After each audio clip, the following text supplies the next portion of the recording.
Nailibing na po ang modelong natagpuang patay sa Cubao, Quezon City na si Julian Jaja Rodelas. Bago ito, isang misa ang isinagawa para sa kanya sa Mary Queen of Apostles Parish Church sa Parañaque City na dinaluhan ng kanyang mga kaanak at kaibigan. May ulat on the spot si Salima Refran. Salima. Maris Joseph, inihatid na nga sa kanyang huling hantungan ang pinaslang na modelong si Julian Rodelas.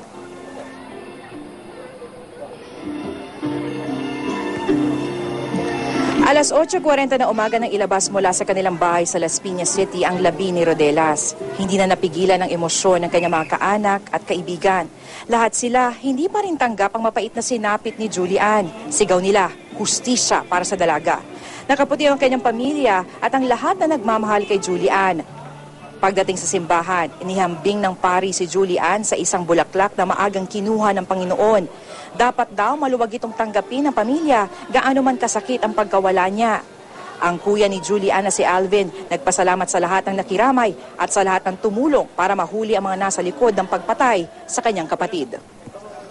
Siya bilang handog sa pamilya niya, siya bilang handog para sa mga kaibigan niya.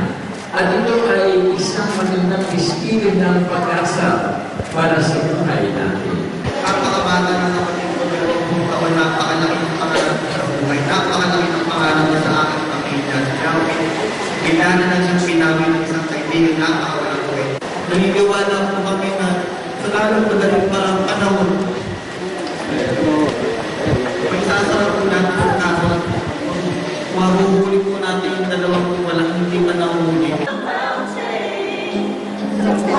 Ang mga kababata at kaibigan ni Julian, puno man ng lungkot, nag-alay ng mga awitin para sa dalaga. Naka-polka dots ang mga ito, gaya na naging minsang ibinirong habilin sa kanila ng kaibigan.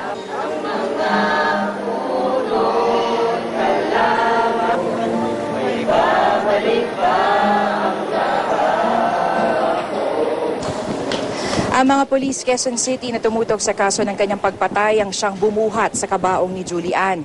Tanda raw ito na hanggang sa huli, handa silang habulin ang mga nasa likod ng krimen. Dito sa sementeryo, madamdaming nagpaalam ang mga kaanak at kaibigan ni Julian. Alas 11:30 nang ilibing si Julian. At kahit sa libingan, wala pa rin mapagsidlan ng galit ang pamilya sa kaibigan at pangunahing suspect na si Althea Altamirano. Ngayon siguro sobrang na siyang saya at natupad na yung gusto niya mangyari sa anak ko.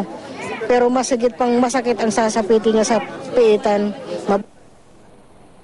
Samantala, Joseph, sa Lunes sa katakda namang basahan ng sakdal sa QCRTC Branch 223 ang mga suspect na sina Altamirano, J.R. Kiambao, Jelan Pasiwilan at Jmar Waraji. Naglabas na rin ng commitment order ang korte para ilipat na sa kusodiya ng BJMP ang 4 na suspect. Ililipat sila sa City Jail matapos ang arraignment sa Lunes. Joseph? Maraming salamat, Salima Refran.